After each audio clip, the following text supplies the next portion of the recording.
እሺ ቢስሚላህ አልহামዱሊላህ ወሰላቱ ወሰላሙ ዐላ ረሱሊላህ ሰለላሁ ዐለይሂ ወሰለም እና ያው በጋብቻ ዙሪያ እስላም እንግዲህ ራሱ የሆነ የተሟላ ስርዓት ኒዛም ያለው መሆኑን ነው እያሳየን ያለው። ይሄንን ማወቅ አለብን። እንደ እንስሳ ዝም ብለን መጨማለቅ አይገባምና አላህ Subhanahu Wa Ta'ala እነዚህ ነገሮች እንደቀላል አያያቸውም። የሚበጀውን የሚሆነውን ነው መነግራችሁ። ከዚህ ውጭ ብትሆኑ ወዮላችሁ እያለ ነው። فإن آتينا بفاحشة فعليهن نصف ما على المحصنات ባሪያዎች ጋብቻ ተተፈጸመላቸው በኋላ እንደገና በብልግና ቢያዙ ያኔ ይቀጣሉ። መቀጫው ግን ከነጻዎቹ ከጨዋዎቹ ግማሽ ይሆንላቸዋል አለ። ذلك لمن خشي العنة منكم ግን መጀመሪያ አቅም ጨዋ ለማግባት አቻል ለማግባት አቅም ከሌለ ወደ ባሪያ መሄድ ትችላለህ ያልኩት ያው ችግር ለማቃለል ያህል ነው። በእናንተ መካከል ያው ዝም ብዬ መቀመጥ ላጤውኝ መቀመጥ አልችልም፣ ስሜቴን መቆጣጠር አልችልም፣ ወደ ዚና ሄዳለሁ የሚል ስጋት ላጠቃው ሰው ነው የተፈቀደው ይላል። አለበለዚያ እኔ ችግሬን እችላለሁ አላህ እስከሚያስችለኝ ድረስ ካለ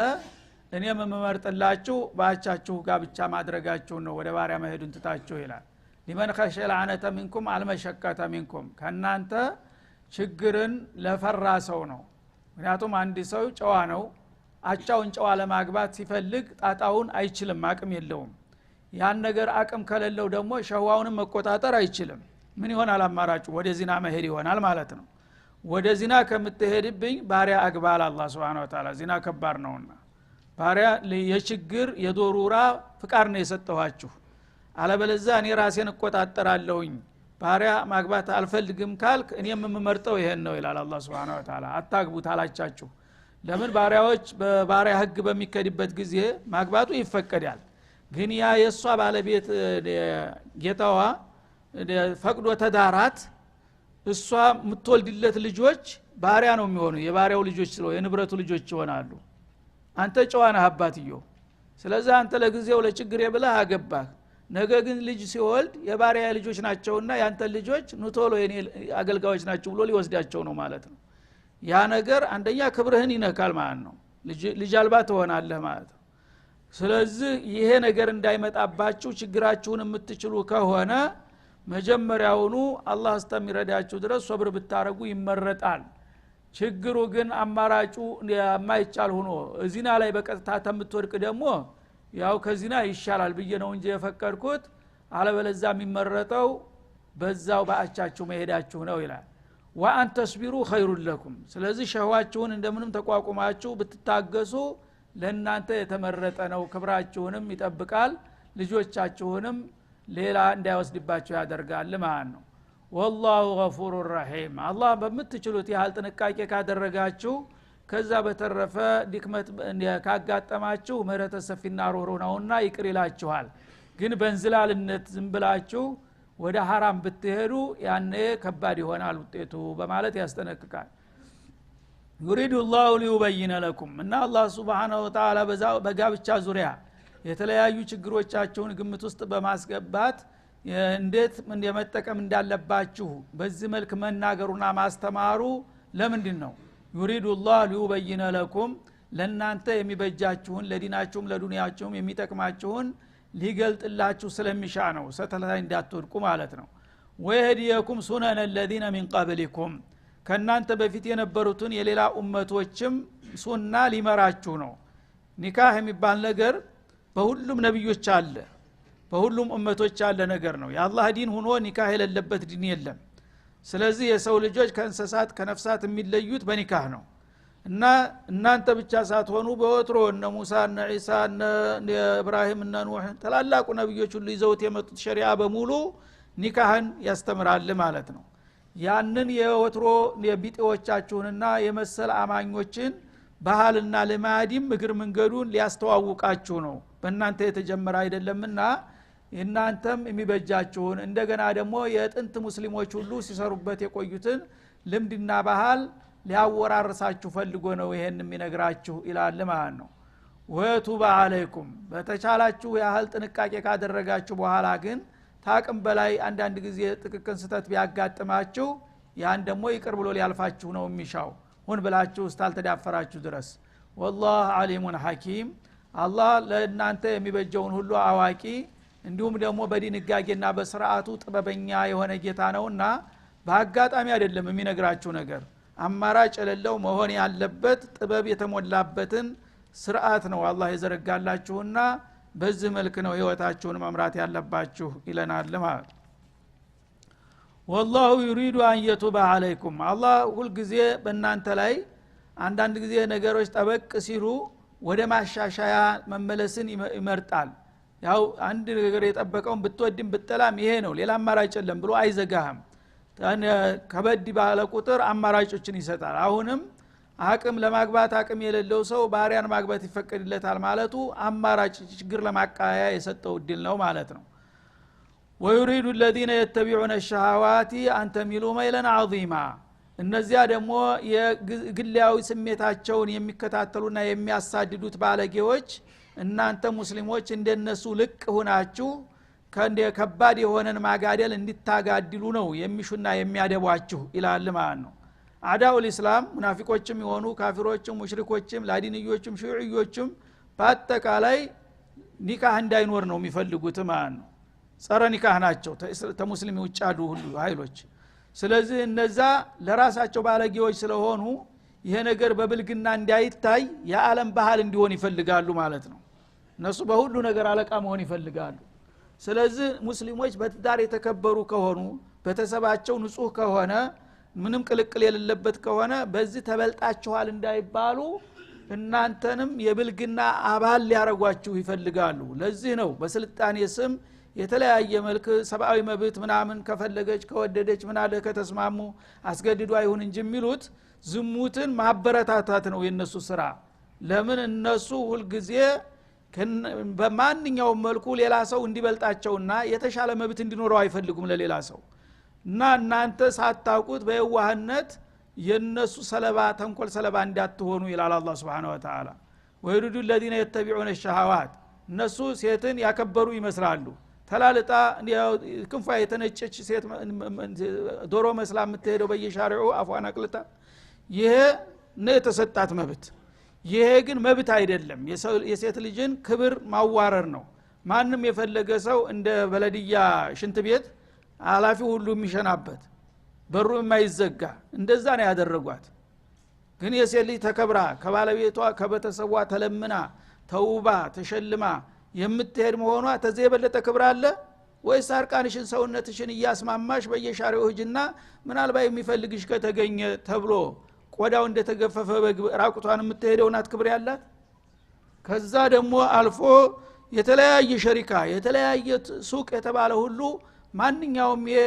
የቃ ማዋደጃ የሴት ፎቶ ነው አይደለም እንዴ ይሄ ነው ክብሩ ለሴት ልጅ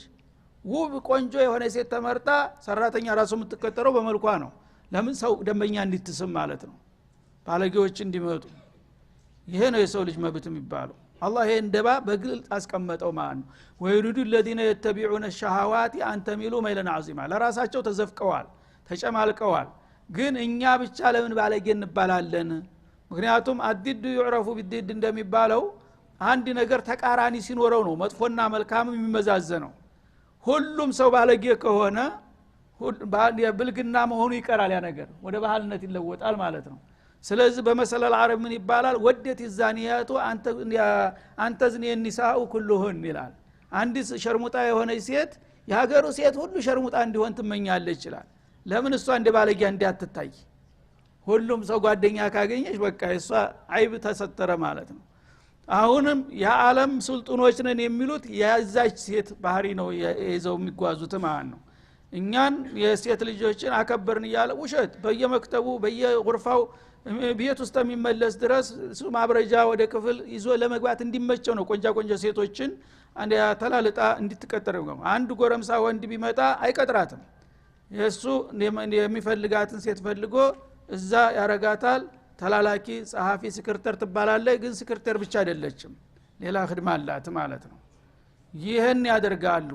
የናንተንም ልጆች እንደዛ ተምረው ምን ብለው ደረጃ ደረሱ የተባሉት የነሱ መገልገያ ናቸው ይሄንን ልታውቁና ልትነቁ ይገባል ይላል አላህ Subhanahu Wa Ta'ala ወይሪዱ الذين يتبعون الشهوات እነዛ ግዚያዊ ስሜታቸውን በሽታቸውን ማብረጃ ማረግ የሚፈልጉ ሰዎች ለራሳቸው መባለጉ ሳይበቃቸው እናንተም የብልግናው አካል እንድትሆኑና ትዳራችሁን እየተዋችሁ ወደዚህኛው ዓለም እንድትቀላቀሉ ያደቧችኋል ይሄንን ወቁ ይሄ ካረጋችሁ ደግሞ ለጀሃነም ሲሳይ ነው የምትሆኑት ይላል ማለት ነው አንተ ሚሉ መይለን عظيما ከእስላም ንጹህ ከሆነው ከእስላማዊ ስርዓት በጣም ከባድ የሆነ ማጋደል እንድታጋድሉ መስመር ለቃችሁ እንድትሄዱና ልቅ እንድትሆኑ ነው የሚፈልጉት ያ ከሆነ ያው እናንተንም ልጆች እናንተንም ሴቶች እንደሌላው ሊጠቀሙባቸው እናንተም ደግሞ ንጹህ እንዳትባሉና የራሳችሁ የሆነ ክብርና ባህል እንዳይኖራችሁ ነው የሚያደቧችሁ ይሄንን ወቁ ይላል يريد الله ان يخفف عنكم ይሄን ሲባል ደግሞ ታቅም በላይ የሆነ ችግር ሲመጣ እናንተን ማስጨነቅም አይፈልግም ለዛ ነው ባሪያም ቢሆን አግብተህ ኒካህ አስራ በስርዓቱ ተጠቀም ያልኩህ ማለት ነው ማቃለል በሚፈልግበት ጊዜ አቃለልላችኋለሁኝ ግን እኔ ከሰጠሁት ማሻሻያ ውጭ ዝም ብለህ ነጽነት የሚባለው ከጌታ ነው ነጻ የምትወጣው ከጌታ ፍህግ ነጻ ወጥተህ የት ነው የምትሄደው ጀሃነም ነው የምትሄደው ማለት ነው የምን ነጽነት እና አዩ خفف عنكم ጌታችሁ ሁሉ ጊዜ ተሱ የበለጠ ለናንተ ሐሳቢና ሩህሩህ የለምና አስተያየት በሚያስፈልግና ማቅለል በሚፈልግበት ጊዜ እኔ አቀልላችኋለሁ እኔ መቅለል የማይገባበት ቦታ ላይ ደግሞ ጠጠር ካደረኩኝ ከኔ ፍቃድ መውጣቱ አደጋ ነው እንጂ ነጽነት አይደለም ይላል ማለት ነው ወخلق الانسان ضعيفا ሰው ሲባል ደካማ ሆኖ ነው የተፈጠረው ይላል እኔ አቃለሁኝ ከነሱ ይልቁንስ ሰው ሲባል ፊሸኒ ኒሳ ማለት ነው የተቃራኒ ጾታ አንዱ ከሌላው ራሱን መከላከሉ በጣም ደካማ ነው ቆራጥ ጠንካራ ኮስታራ የተባለው ሰው ሁሉ ሴት ላይ በሚደርስበት ጊዜ ይረታል በቀላሉ ማለት ነው ሴትም ወንድ በመታይ ጊዜ እንደዛው በቀላሉ ትረታለች ዲነኛ ናት አላህን ትፈራለች ምናምን ትባላለች አንድ ቀን አልሆነ ቦታ ከወደቀች በቀላሉ ትቸነፋለች ማለት ነው ወንድም እንደዚሁ ነው ሁሉ ጊዜ ያው በወጣትነት ስሜት በተለይ በሚሆንበት ጊዜ የፈለገው ዲነኛ ጠንካራ ቢባል ስሜቱ ያሸንፈውና ሊረታና ለስተት ሊጋለጥ ይችላል ያ ከሚሆን ባሪያም ቢሆን አግብተህ ራስክን አስተካክል ያልኩ ለዛ ነው ከዛ አልፎ ግን ዝም ብሎ ልቅነትን እከተላለሁኝ ካልክ ያው ከሰይጣናት ጋር አብራለሁ እንደማለት ነው ምርጫው የራስህ ነው ኢላላ አላህ Subhanahu Wa Ta'ala ያ አዩሃ الذين آمنوا እናንተ በእኔ በጌታችሁ ያመናችሁና መልእክተኛዬን የተከተላችሁት ሆይ ይላል لا تأكلوا أموالكم بينكم بالباطل ሁለገብ ነው እስላም እንግዲህ በተለያየ በአንድ ዘርፍ ብቻ አይደለም አሁን ደግሞ ስለ ኢኮኖሚ መጣ ማለት ነው እስላም በአንድ ነገር ብቻ ሶላት ሰገድክ ሙስሊም ሆንክ ማለት አይደለም በሁሉም ነገር በጌታ ፍቃድ ራስክን ማስገዛት ማለት ነው እስላም ማለት ስለዚህ በጋብቻ ዙሪያ ያሉትን ስህተቶች እንዴት እንደምታቋቋማቸው ሲነግርህ ከቆየ በኋላ ማንን ማግባት እንዳለብህ እንደሌለብህ ታስረገጠልህ በኋላ እንደገና ወደ ኢኮኖሚው ዘርፍ መጣ ማለት ነው እና በዚህ በኩል እንግዲህ አንድ ነገር የጌታን ትእዛዝ አከብራለሁ ስትል በሌላ በኩል ከጣስከው ዙሮ ያው ታጥቦ ጭቃ ነው ማለት ነው ሙስሊም ተወንክ ድኹሉ ፊ ሲልሚ ካፋ ጥቅልል ብላችሁ ግቡ በጌታ ፍቃድ እመራለሁ በፈለገው መልክ በህይወት ዘርፌ ሁሉ ጌታ ያለን ከተላለሁ ታልክ ነው ሙስሊምነት ዘላቂ የሚሆነው አለበለዚያ ጀምረህ የምታቆም ከሆንክ የቁንጥል እስላም አያዋጣም ነው እና ያ አዩሃ الذين آمنوا እናንተ አማኞች ሆይ لا تأكلوا أموالكم بينكم بالباطل ገንዘቦቻችሁንም በከንቱ መንገድ ህጋዊ ባልሆነ መንገድ መብላት አይፈቀድላችሁም ገንዘብ ማለት በአጠቃላይ ኢኮኖሚ የህብረተሰብ ንብረት ነው የጋራ ንብረት ነው አንዳንዱ እንግዲህ የከፍ ያለ ድርሻ ይኖረዋል አንዳንዱ መካከለኛ አንዳንዱ ዝቅተኛ ሊሆን ይችላል ግን በማህበረው ውስጥ የሚገኝ ገንዘብ የህዝብ ገንዘብ ነው በአጠቃላይ በቀጣም ሆነ በጃዙር ታገኘዋለህ ስለዚህ ገንዘቦቻችሁን ሙአመላ ስታደርጉ ህጋዊ በሆነ አላህ በፈቀደውና በወደደው መንገድ እንጂ ዝም ብላችሁ በተጉደፈደፈና ወይም ህገ ወጥ በሆነ መንገድ መብላት አይፈቀድላችሁም ይሄንን ወቁ ይላል ጠቅላላ በሆነ መልኩ ማለት ነው ስለዚህ በዚህ አገላለጥ لا تأكلوا أموالكم بالباطل በከንቱ በህጋዊ መንገድ በህገ ወጥ መንገድ የሚለው ሁሉን ነገር ያካትታል ማለት ነው ሌብነትን በግንባር ቀደምነት ያስገባል በባጢል ነውና አንተ ሰው ለፍቶ ደግሞ ያፈራውን ገንዘብ ወጥለፈ ስትወስድ በባጢል ነው የወሰድከው ማለት ነው ማጭበርበርን ማታለልን ጉቦን ሪባን ሁሉን ነገር እዚህ ያስገባል ሙሐረማት الاسلام የተባለ ኢኮኖሚ ነገሮች እዚህ ውስጥ ገባ አንድ ቃል ውስጥ ቢልባጢል እና አታለህ የተበላሸውን ጊዜ ያለፈበትን የተቀደደውን ያመለውን ሸፋፍነህ ወይም ደግሞ ታርጌቱን ቀይረህ የአንዱን ሀገር ሸቀጥ ውድ የሆነውን የሌላው ውሸቱ ላይ ልጥፈህ የምታረገው ሁሉ ይልባጢል የሚለው ውስጥ ይገባል ማለት ነው። ይህ በአጠቃላይ በኢኮኖሚ ዘርፍ ላይ ስትሰማሩ ንጹህ በሆነ መልኩ አላህ Subhanahu Wa Ta'ala በፈቀደውና በወደደው መልኩ ትክክለኛ በሆነ ኢላ አንተ ኩነ ትጃረተን አንተ ራዲን ይልሃል በንግድ መልክ እና ተዋዳችሁ ሸጭና ገቢ የገዡ ተስማምተው አይቶ አገላብጦ ያመነበትን ነገር ማንም ሰው ተጽኖ ሳያረግበት ያዋጣኛል ያለውን ይገዛል ያዋጣኛል ያለውን ይሸጣል። በዛ መልክ ንጹህ በሆነ መልኩ እንጂ ደላልሶና ሸፋፍኖ አታሎና አጭበርብሮ የሚሰሩ ነገሮች ሁሉ ባጢል የሚለው ውስጥ ይገባሉ እና ገንዘቦቻችሁን በከንቱ መንገድ እንዳትበሉ በመካከላችሁ ይላል ማለት ነው። አንተ ራዲ ሚንኩም ከናንተ በሆነ ሙሉ መፋቅ መዋደድ ለዚህ ብሎ ኺያር አልመጅሊስ የሚባል አለ በእስላም እና አንድ ሰው እኔ ይሄንን ኪታብ እሸጣለሁኝ አልኩኝ አንተ እገዛለሁ ምን ያህል ይሄን ያህል ሸጥኩልህ 10 ሪያል ሸጥኩልህ ተሸጥኩልህ በኋላ ቶሎ ብድግ ብዬ መሄድ እንኳን የለብኝም ትነድም እንደሆነ አስበህ ትንሽ መቆየት አለብኝ ተቸኮልኩ ደግሞ ለሄር ነው ጨረስ ትለዋለህ። ምክንያቱም አንዳንድ ሰው ጥሩ ዋጋ ሲያገኝ ቶሎ ይሸጥና ቶሎ ልክ እንደተጠራ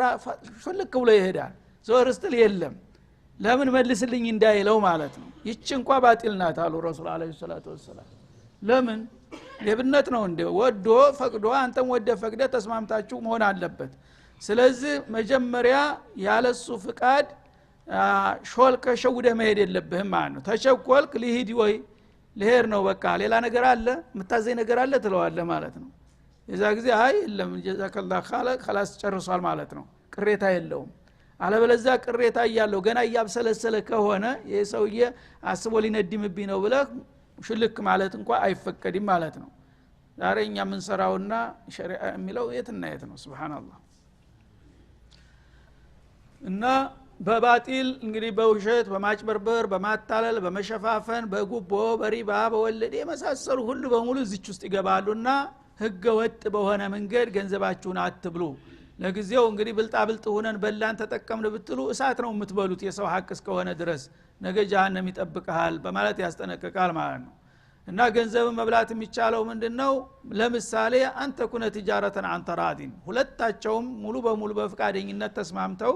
ያዋጣኛል ብለው ተዋደው ያደረጉት ግብይት ከሆነ በዛ መልክ መብላት ይቻላል። ጥሩ ትርፍ ብታተርፍም ችግር የለውም ግልጽ እስከሆንክ ድረስ ማለት ነው። ወላ ተቅቱሉ አንፉሰኩም እንደገና ደግሞ ወደ ወንጀል ነክ ጉዳዮች ተሻገረ ማለት ነው። ገንዘቦቻችሁን በህገወጥ መንገድ መብላት እንደማይፈቀድላችሁ ነፍሶቻችሁንም በሆነ ባልሆነ ምክንያት መግደልም እንደማይፈቀድ ይወቁና ተጠንቀቁ ይላል። ነፍስን መግደል ይሄ ከባድ ወንጀል ከሚባሉት በዋነኝነት ከሚጠቀሱት አንዱ ነው ማለት ነው። ተሽርክ ቀጥሎ ነው የሚመጣው። ነብዩ አለይሂ ሰላቱ ወሰለም በብዙ ሐዲስ መጀመሪያ አንቱ ሽርክ ቢላህ ካሉ በኋላ ወተቅቱለ ነፍስ التي حرم الله ነው የሚሉት እና ነፍስ ግድያ ማለት በጃዙር ሽርክ ጋር ይገናኛል። የሽርክ አካል ነው ባላ ነው ማለት ይችላል መንትያው ነው። ለምን ሽርክ የምታደርገው አላህን Subhanahu Wa Ta'ala ስትገዛ ለአላህ የምታረገውን ዒባዳ ለሌሎች ቀንሰህ አካፍለህ መስጠት ማለት ነው። ሰው ስትገድል ደግሞ የአላህን ፍቃድ በተቃራኒው ነው እንትን የምትለው ማለት ነው። የአላህ የከለከለውን ነገር አንተ ስትደፍር ይሄን ሰውዬ የአላህ ነው የፈጠረው አይደለም። አንተ ግን በሆነ ምክንያት ቅራኔ ተፈጥሮ በምትገለው ጊዜ ይሄ ሰውዬ መኖር የለበትም አላህ እንዲኖር ቢያደርገው እኔ አልፈቅድም ብለህ አላህ ጋር ፉክክር ገጠምክ ማለት ነው። አላህ ይኑር ይላል አንተ መሞት አለበት ትላለህ። ይሄ ሽርክ አይደለም እንዴ? አላህ ጋር ተወዳዳሪ ተቀናቃኝ ሆንክ ማለት ነው። እሱ የሰውዬ እንዲኖር ፈልጋለሁ ብሎ ነው የፈጠረው የፈለገውን ያኖረው ነው። አንተ ግን የሰውዬ መኖር አይፈቀድለትም ስትል የአላህ ተቃራኒ ነው። እንዳው ተዛኛው የከፋ ነው። ያኛው ዒባዳ ነው እኮ ያከፋፈልከው ለዚህም ሰጠህ። ይሄኛው ግን አክስ ነው ጭራሹን ማለት ነው። እንዴት የኔ ጥላት ይኖራል መሬት ላይ አንተ ብትልም እኔ አልፈቅድም ብለህ ራስህን ከአላህ በላይ አድርገህ ነው ሰው የምትገለው ማለት ነው። ስለዚህ ነፍሶቻችሁን አትግደሉ ይላል። ነፍሶቻችሁን አትግደሉ ማለት ሁለት አይነት ትርጉም ይኖረዋል። አንደኛ ስበርሳችሁ አትጋደሉ ማለት ነው። የሰው ልጆች በመሰረቱ የአንድ ሰው ዘር ናቸው የአደምና የሐዋ ዘር ናቸው ስለዚህ ወንድምህን ወገንህን መግደል እኮ ራስህን እንደ መግደል ነው እንዴት በወገንህ ላይ ጨክነህ እጅህን ትሰነዝራለህ ለማለት ነው ሁለተኛ በቀጥታ ነፍስህን አትግደል የሚለውንም ያካትታል ማለት ነው አንዳንድ ሰው የተለያዩ ምክንያቶች ብስጭት ሲያጋጥመው ተስፋ ሲቆርጥ ራሱን የሚሰቅላል አይደለም ጥይት የሚጠጣል አይደለም መርዝ የሚጠጣል አይደለም ያምንም ያካትታል ማለት ነው ለምንድነው አንተ አላህ እንድትኖር ብሎ ነው የፈጠረህ አንተ ለምንድነው በራስህ ላይ እርምጃ የምትወስደው ጨካኝ ለምን ትሆናለህ ለራሱ ያላዘነ ደግሞ ለሌላ ያዝንም ራሱን የሚገድል ሰው ሌላን ሰው ተመግደል የበለጠ እጥፍ ነው ወንጀሉ ለምን ሌሎች ሰዎች ሌላ ሰው የሚገሉ ጥላታቸውን የሚገሉት እነሱ ደስተኛ ሆነው ሊኖሩ ነው አንተ ግን ራስህን የምትገለው ማንን ለማስደሰት ነው ሸይጣንን ነው የምታስደስተው ምናልባት ካለ ስለዚህ አንዳንድ ሰው ራሴን መግደል መብቴ ነው የሚመስለው ሰው አለ ምን አለ መኖር ካልፈለኩኝ ራሴን ብገድል እንደ ወንጀል የማይቆጥሩ ሰዎች አሉ ላ ሌላን ሰው ተመግደል የበለጠ ነው ወንጀሉ ማለት ነው መጀመሪያ ነፍስህ ያንተ ሚልክህ ንብረትህ አይደለችም አላህ ነው የሰጠህ እንጂ አንተ አይደለህም እንዴት ልትገላት ይፈቀድልሃል የጌታ የመደበላትን እድሜ ሲጨርስ ይወስዳታል እሱ ራሱ እንዳመጣት አንተ ግን ጣልቃ ገብተህ ጌታ የፈጠራትን ነፍስ ተገደልክ የራስክም ነፍስ ቢሆን ተሌላ ነፍስ በበለጠ ያስጠይቀሃል ማለት ነው ስለዚህ አላህ Subhanahu Wa Ta'ala ነፍሶቻችሁን አትግደሉ በሚለው አገላለጡ ምን ያመለክተናል ሁላችንም አሁን ብንጠየቅ ለአንተ ማን ነው የሚያስብልህ ከማንም የበለጠ ማን ነው የሚያስብልህ ቢባል እኔ ራሴን ለራሴ የማስበው ነው የምትለው ውሸት አላህ ነው ለአንተ የሚያስበው ካንተ የበለጠ ለይብሎ በዚህ ነጥብ ላይ ያረጋገጠብህ አንተ ነፍስህን ለመግደል ወስነ ነበር አላህ ግን ባካ አትግደል ነፍስህን እያለ ለአንተ ነፍስ ጥብቅና ቆሞ ይከላከላል ማን ነው ያዘነው አሁን ነፍሴን መግደል አለብኝ የሚለው ሰውዬ ነው ለነፍሱ አዛኙ ወይስ አትግደል የሚለው ነው አላህ አርሐሙ الراحمين መሆኑን በዚህ ያረጋግጥልሃል ነፍሶቻችሁንም አትግደሉ ይሄ ለመግደል የሚጋብዛችሁ ያበሳጫችሁ ያናደዳችሁ ተስፋ ያስቆረጣችሁ ነገር ነገ ሊያልፍ ይችላል እኮ ለምን ይላል አላህ Subhanahu Wa Ta'ala ትንሽ ሶብር ብታደርግ እኮ ያ ነገር ነገ ሊወገድ የሚችል ነገር ነው በጊዜያዊ ችግር ነው ሰዎች ሁሉ ጊዜ ራሳቸውን የሚገሉት አንድ ነገር ይበሳጫሉ ወይ ገንዘብ ይወድምባቸዋል ወይ ቤተሰብ ትሪልባቸዋል ወይ ጤንነታቸው አደጋ ላይ ይወድቃል እንደዚህ ኩኝ የተዋረጀ ከመኖር በቃ ይቅርብኝ ይልና እርምጃ ይወስዳል ለምን በአላህ ረህመት ተስፋ ትቆርጣለህ ገንዘብ ከወደመ ሚሊዮን ይሄር ነገ አላህ ሊሰጥ አይችልም ብትቆይ ልታፈራው ትችላለህ መልሰህ ቤተሰብ ልጆችህ 3 4 ልጅ አንድ ቀን ባደጋ ሊያልቅ ይችላል ነገ ልትወልድ ትችላለህ ተተካዋለህ ምንድነው ችግሩ ራስክን ለምንድነው የምትገለው ይላል አላህ Subhanahu Wa Ta'ala አርሐሙ الراحمين መሆኑን በዚህ ያሳያል ማለት ነው ሌሎችን መግደል የሚለው ያው ግልጽ ነው ሌሎችን መግደል ራሱ ስግብግብነት ነው ራስ ወዳድነት ነው አንተ ዓለም ለኔ ብቻ ትሁን እንደማለት ነው አንተን የሚቃወም ሰው ሁሉ መግደል ካለበት ብቻህን ነው የምትቀረው ማለት ነው ለዚህ ብሎ ነው አላህ Subhanahu Wa Ta'ala